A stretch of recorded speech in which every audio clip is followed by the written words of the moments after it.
I often get asked the question, how do students transition from the Eaton Arrowsmith School? I know when I first heard about this program in sort of 2001, one of the questions I had is, after you do all these cognitive exercises, how do the kids do when they leave the program? In fact, when I flew to Toronto in December of 2004, it was one of my questions I asked Barbara Arrowsmith Young. I say, these kids look like they're improving themselves cognitively, but they haven't done a lot of science and socials. Yes, they've done math and English.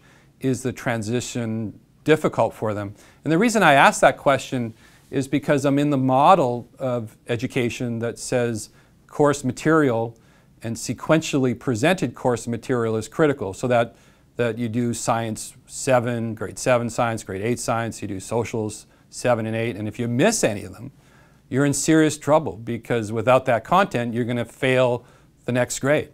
What I've come to understand and learn is that's not the case.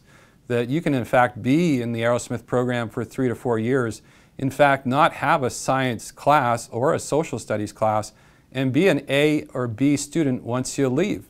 The reason is you got stronger reasoning capacities, you got stronger executive functioning, you got better memory for information, and you can use those cognitive functions now effectively in an advanced science and socials class and do very, very well. Of course, we offer language arts and math. Those, especially math, is a bit more cumulative, so you need that knowledge in each grade.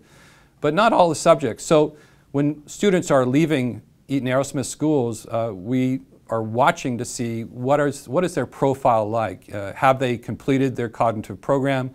Number one, that's probably the most critical question for us. We want to make sure all their cognitive capacities are at a range or close to or at the average range, so they have the greatest chance for success.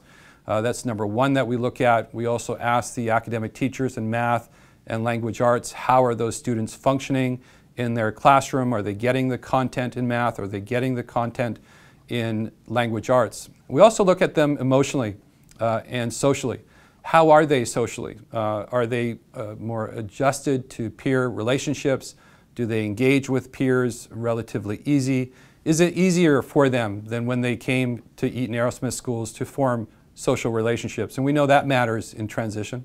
And then again, emotionally, we look at anxiety. Is there any anxiety, any depression, any issues that might be going on outside of school that could affect their transition? So it's very comprehensive analysis.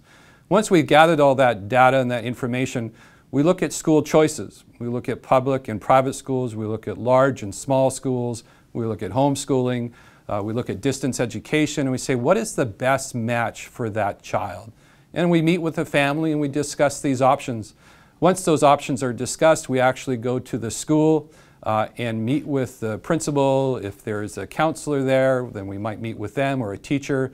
And we discuss what is the Arrowsmith program, how have we helped them over the 3 or 4 years they're with us, and how could we best transition this student.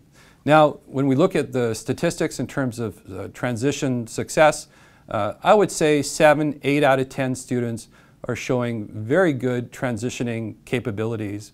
Now, keep in mind, some of them may require a year of engagement in a full academic program to begin to use these advanced or new cognitive capacities. So possibly in their second year of transition, they're showing better academic progress than in their first year after Eaton Arrowsmith School. Now there are a few, 1, maybe 2 out of 10, that might show some difficulty with transition. This is often due to several factors. One is the recommendation to the transition school wasn't followed. So the parents put them in an advanced IB program, which may not be our recommendation, but what the parent wanted, and it wasn't a good match, and they have to transition after their first year out. And then sadly, there are some cases of emotional issues where there is ongoing anxiety, depression issues, family issues. And if your emotional system is in jeopardy, your ability to learn is handicapped. And that's for anybody, whether you have learning strengths or weaknesses. If emotionally life is difficult, it's very difficult to do well academically. Overall, we're very excited about these transitions. And in fact, my book, Brain School, is all about transitions and how those students have done. And myself following up with them 7 of the 9 cases that that I wrote about in the book Brain School, they've all gone to post-secondary education, and that's very exciting to know.